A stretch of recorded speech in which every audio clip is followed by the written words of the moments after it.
Hey guys, Steve Tony here, and I am back with a new video. And before I get started with what's going on in this one, I wanted to give a shout out, and that is to Undead Sick 83. He's been around on YouTube for a little while now, I think. He's been a pretty cool supporter of my channel. He's commented on a few of my videos.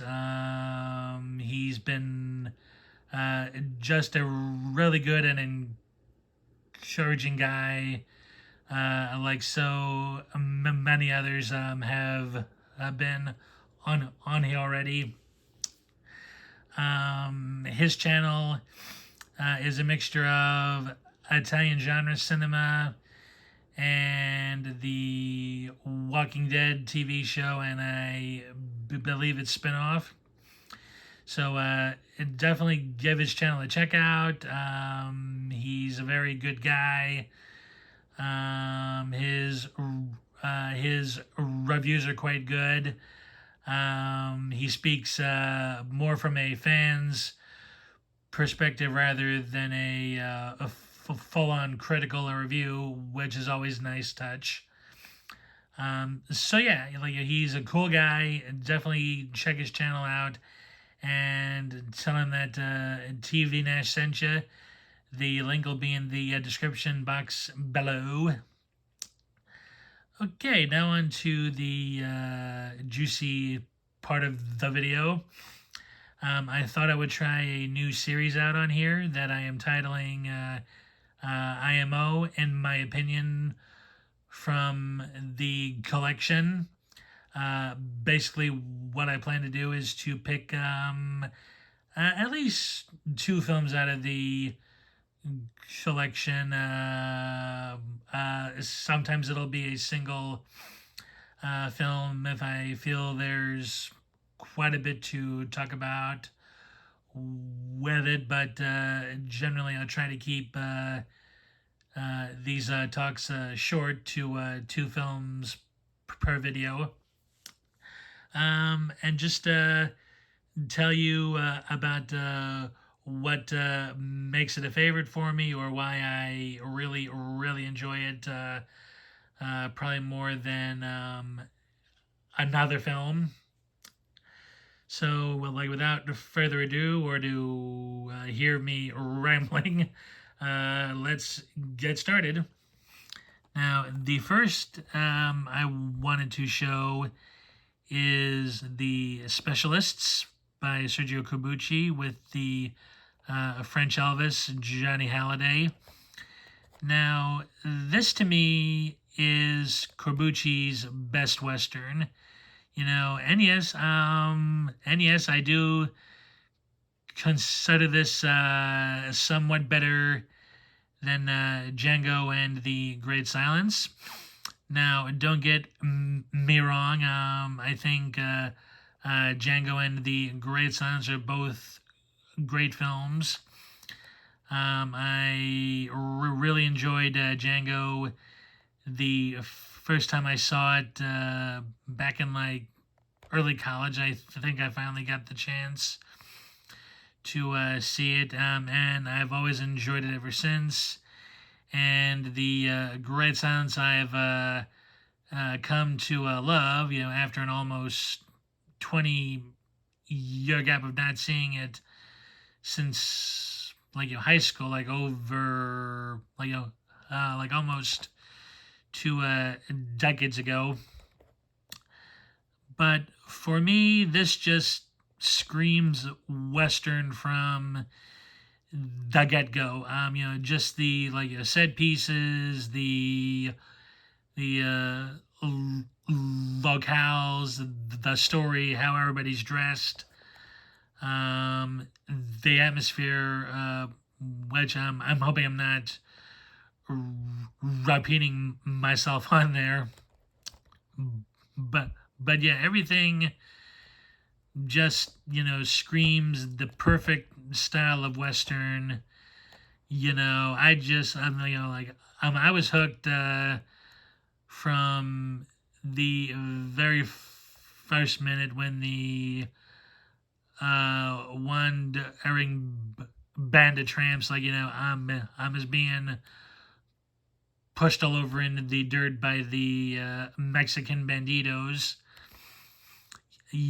Just everything about this film screams just the quintessential West. Like it is just, like it is like that faithful, I think, to the genre in a way.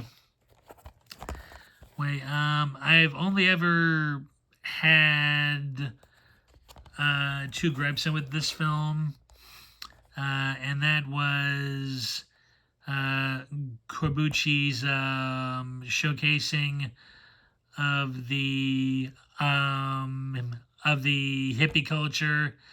I know the band of vagabonds was meant to represent his utter dislike of that culture, like saying the hippies were all druggos, and bums.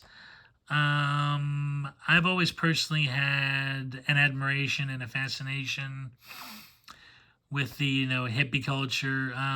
Not everything they ever did I agreed with, but I thought always at heart that they were generally decent people. All they ever wanted was just peace and tolerance. Like all they ever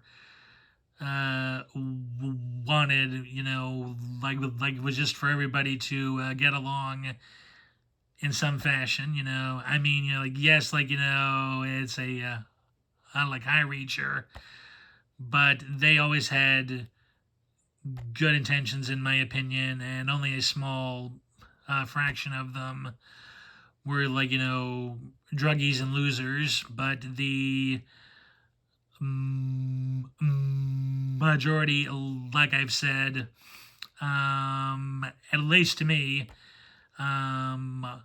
always came off as decent people. My parents grew up in the 60s, so like they had, a very brief encounters with that culture, and they all seemed to think they were okay for the most part. But like, yeah, like that aspect, of Corbucci, being mean to the hippies was my like only a complaint about the film, and I actually don't even treat his representations like hippies. Like I just see them as like wandering vagabonds, like bonds. Like I don't even see them as hippies. But like other than like that, like gripe, I just like I really enjoy this one. I thought the story, you know, yeah, like was just a western at its finest. Along with the mystery, like you had has to solve in order to clear his brother. All of the characters, seemed, like right off of a like, a western like novel or news article of the day. Everything just seemed like to fit so perfectly. Like it just like it like really appeals to me. On so many levels. Like it is to me like that good. Like good. And I honestly have always felt on some level that this one didn't get talked about as much, as Django or the Great Silence. I mean, it's not perfect. I mean, it does have stuff I guess other people could gripe on, but like I don't know, like to me that's just all works so well. Every thing just it felt very properly Western. That's really all I can honestly say about it. It's definitely uh, I wouldn't say underrated, but it could definitely use more fans. Oh yeah, and this is the Eureka edition.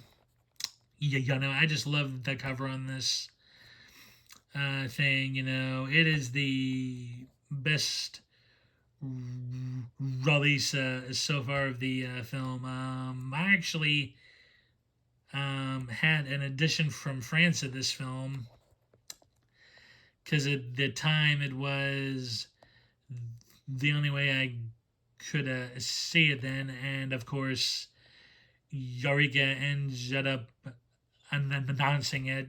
So I was very happy like an upgrade actually to this edition. So yeah, definitely a worthwhile watch. And in my opinion, is probably Corbucci's best overall treatment of the genre. Okay, and the next one I wanted to talk about is Mario Bava's Eric the Conqueror with Cameron Mitchell, Giorgio Ardrasen, and a few other faces.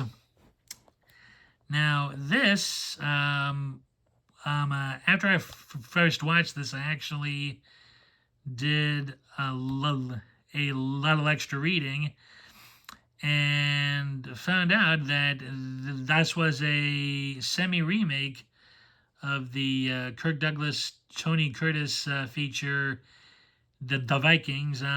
It's actually quite similar in story. Mitchell and Ardrasen play Viking brothers who are separated as kids after their father, played by Falco Lully, who is the older brother of the Western actor Piero Lully. He's killed by English archers who've invaded Viking land, and his sons are separated. Mitchell is raised by the surviving Vikings, and Ardrasen is raised by the English queen of the time. Now, of course, how it differs is that neither brother knows the other is still alive, and are planning on two different style invasions. And quite honestly, I actually preferred Cameron Mitchell's interpretation of the elder brother over Kirk Douglas says. Yes, he still wants to avenge his father, but he is a much more humane and diplomatic individual. There's actually a scene where a Viking's wife has been accused of cheating on him with his friend, and the wife and the lover are tied to these planks like a crucifix. And Mitchell's character actually speaks on their behalf.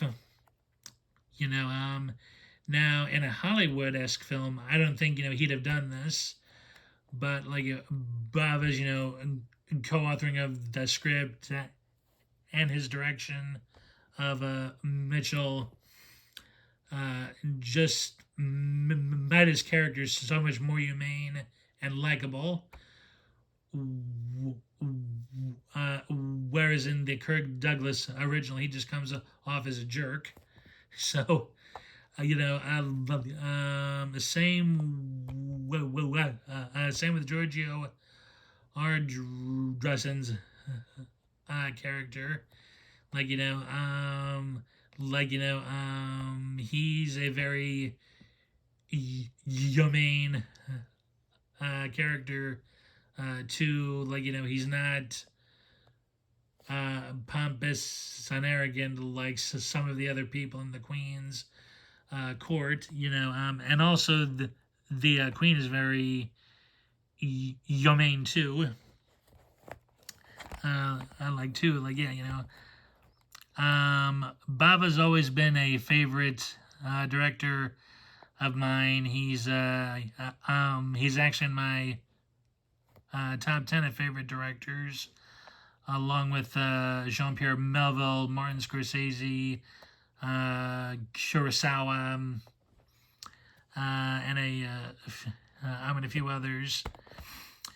I always loved how he was able to use the not I don't like not micro budgets but they were certainly not as big as you would expect them to be, and he just took what he had and he made it look very more grand scale than it probably actually was. The other folks working on the set he just had that magic touch similar to like Roger Corman, and taking something small and expanding on it greatly through camera work and angles and the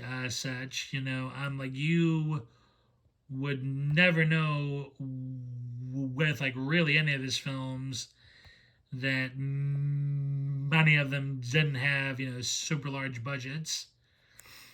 And he was able to give his viewers that grand feeling about the sets and the costumes and the lighting. He made everything he did seem bigger than it probably actually was. And that is why he's in my in top 10. He was just super creative that way, and of course having started out as a cinematographer, he knew how to place the camera, where to place it, where to focus and all that. And he just really weaved a great story of the Viking age here. And again, it's not and again, it's not perfect. Definitely has flaws if you look hard enough, honestly. But the performances from the main leads, especially Mitchell and R. Dressen, are great. Story's great. It's about family and revenge, honor, and of course the grand spectacle of action. It is very very well done, well paced, and is actually way better than the Kirk Douglas, Tony Curtis original. Even though that one has the better budget, and the better looking stuff. That like this one to me, just like it has so much heart. Like it has got a lot of heart. Bava was very, very dedicated to his craft. The craft, like you could see the passion and effort put into this, and that is why it is, in my opinion, the much better film. Hence, why it's going to be called the better loose remake. It is just like it's done far better, I think.